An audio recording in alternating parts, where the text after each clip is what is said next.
নমস্কার বন্ধুরা, গোপালের হেসেলে আপনাদের সবাইকে স্বাগত। আজকে আমি একদম অন্য ধরনের একটা নিরামিষ রান্নার রেসিপি আপনাদের সাথে শেয়ার করব, যেটা ভীষণ চটজলদি কম উপকরণে তৈরি হয়ে যায়। আর এটা যেমন নিজেদের জন্য রুটি, পরোটা, এমনকি ভাতের সাথেও তৈরি করতে পারেন, আবার অন্যদিকে ঠাকুরের ভোগের জন্যও কিন্তু এটা রান্না করতে পারেন। তাই চলুন রান্নাটা করে ফেলি। আজকে এই সুস্বাদু নিরামিষ রান্নাটা করার জন্য কড়াই সর্ষের তেল গরম করে নিয়েছি। এর মধ্যে প্রথমে দিয়ে দিচ্ছি অল্প নুন, অল্প একটু হলুদের গুঁড়ো দিয়ে দিলাম। এবারে এর মধ্যে আমি প্রথমে একটু আলুর টুকরো ভেজে নেব। আমি এখানে একটাই বড় সাইজের আলু নিয়েছি, সেটাকে লম্বা লম্বা পাতলা পাতলা করে কেটে নিয়েছি। এবার আলুর টুকরোগুলোকে লাল লাল করে ভেজে নেব। আলুর টুকরোগুলো সব ভেজে তুলে নিয়েছি। এবার যে তেল আছে তার মধ্যে প্রথমে দিয়ে দিচ্ছি অল্প গোটা জিরে, দিয়ে দিচ্ছি একটা তেজপাতা, একটা শুকনো লঙ্কা। এবার ফোড়নটাকে কয়েক সেকেন্ড একটু ভাজা ভাজা করে নিচ্ছি। ফোড়নটা একটু ভাজা ভাজা হয়ে গেছে। এবার এর মধ্যে দিয়ে দিচ্ছি ঝিঙের টুকরো। আমি এখানে দুটো বড় সাইজের ঝিঙে নিয়েছি, আর সেগুলোর খোসা ছাড়িয়ে একটু মোটা মোটা করে কেটে নিয়েছি। ঝিঙের মধ্যে অল্প একটু নুন দিয়ে দিলাম। এবার তেলের সাথে মিশিয়ে নিয়ে ঝিঙের টুকরোকে হালকা করে একটু ভাজা ভাজা করে নিচ্ছি। বন্ধুরা, আপনারা আমার রেসিপি দেখার সাথে সাথে আমার ফেসবুক পেজ গোপালের হেসেল, তাতেও ভিজিট করতে পারেন। ডেসক্রিপশন বক্সে লিংক দেওয়া আছে। ঝিঙের টুকরোগুলোকেও হালকা করে একটু ভাজা ভাজা করে নিয়েছি। এবার এর মধ্যে দিয়ে দেব মুগ ডাল।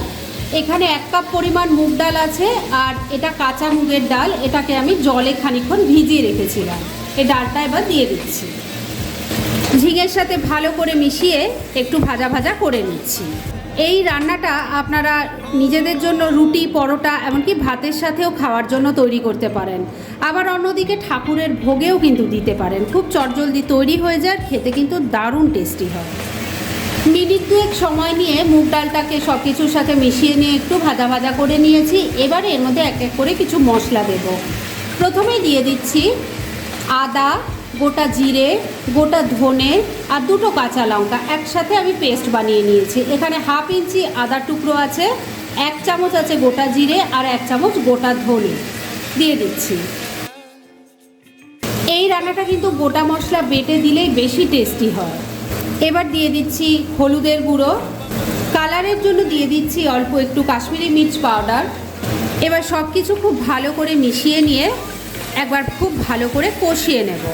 বন্ধুরা, অনলাইন শপিং আমরা এখন সারা বছর সবাই করতে ভালোবাসি।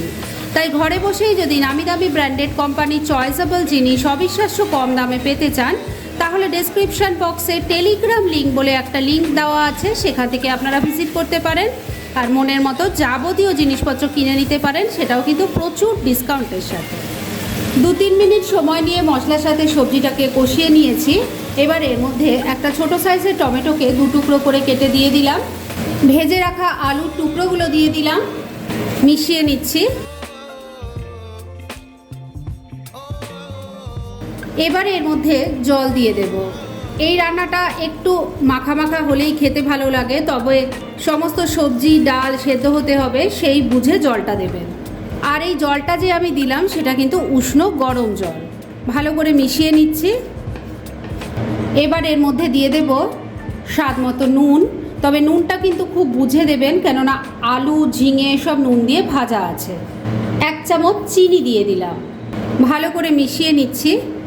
খুব যদি অসুবিধা না থাকে, এই চিনিটুকু যদি স্কিপ না করে দেন, তাহলে কিন্তু খুব টেস্টটা ভালো আসে। নুন চিনিটাও খুব ভালো করে মিশিয়ে নিয়েছি। এবার ফ্লেমটাকে লো আর মিডিয়ামের মাঝামাঝি রেখে আমি ঢাকা দিয়ে 5-6 মিনিট রান্না করে নিচ্ছি। মিনিট 6 রান্নাটা হয়ে গেছে।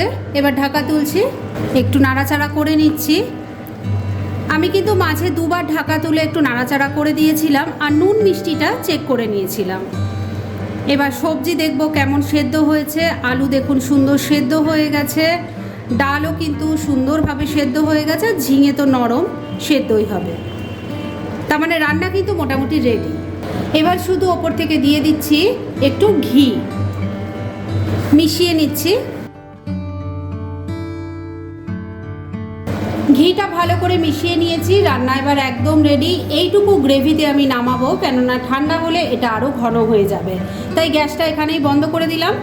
এবার মিনিট খানেকের জন্য স্ট্যান্ডিং টাইমে একটু ঢাকা রাখছি আর তারপর সার্ভ করে দেখাচ্ছি। ফ্রেন্ডস, আমার আজকের এই ঝিঙে আলু দিয়ে ভাজা মুগের ডালের রেসিপি একদম রেডি হয়ে গেছে এবং আমি সার্ভ করে দিয়েছি। ভীষণ ইজি একটা রেসিপি, খুব কম উপকরণে চটজলদি তৈরিও হয়ে যায় আর খেতে কিন্তু অসাধারণ হয়, সেটা একবার ট্রাই করলেই বুঝতে পারবেন। আর এটা যেমন নিজেদের জন্য তৈরি করতে পারেন, আবার ঠাকুরের ভোগেও কিন্তু দিতে পারেন। তাই দেরি না করে পারলে এটা আজই একবার ট্রাই করুন আর তারপর কেমন লাগলো সেটা প্লিজ কমেন্ট করে জানাবেন। এরম ধরনের অনেক ভালো ভালো নিরামিষ রান্নার রেসিপি আপনারা গোপালের হেসেল সার্চ করলেই পেয়ে যাবেন, যার মধ্যে থেকে কিছু কিছু আমি সাজেস্টেড বক্সেও দিয়ে দেবো, সেখান থেকেও আপনারা দেখে নিতে পারেন। তাই গোপালের হেসেল অবশ্যই ভিজিট করুন। আর আপনারা কেমন ধরনের রেসিপি চাইছেন সেটাও কিন্তু আমাকে জানাতে পারেন, আমি চেষ্টা করব সেসব রেসিপিগুলো আপনাদের সাথে শেয়ার করার।